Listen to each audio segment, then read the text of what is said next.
anong tinatanggal ko, natatangay din kasi. Please na pigilan ko siya, eh. Ay, may putol yan. Ayan o. Oo, may putol. Siya yung pinakapag ko may putol. Kailangan na talagang makapayos. Ala na, paano yun ito eh. Palitin eh. Palitin na may akin ng bahay. Malaki talaga ang space na ako.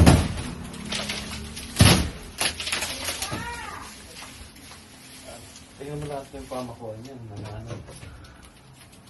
Nasira ito dito dahil sa undan. Sa basa. Hindi naman niya nabasa, hindi naman niya mabubulap eh.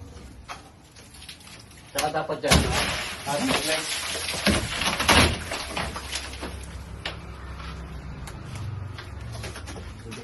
Ang labas yung kuryente. Ay, kuryente. Matako sa ate ha.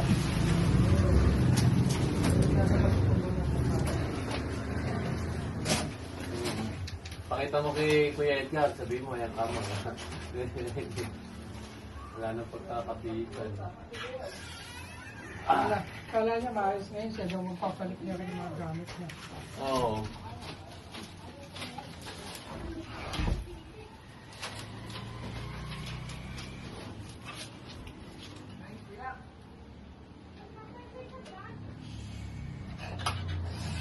Yung gagawin na lang natin dito, hindi na kahoy, metal paring na. Ano yun? Yung bakal na. Yung bakal. Yung may kahoy yun, paano natin mapakontrol?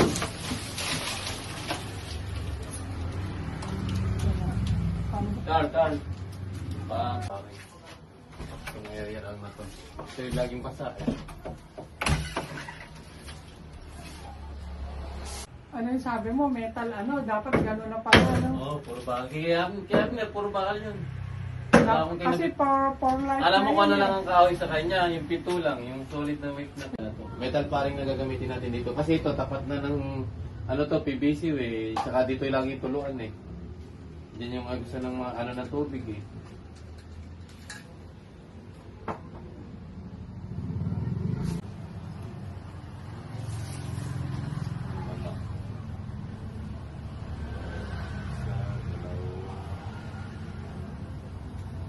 Kahit tatlo lang, tatlo. Tatlo.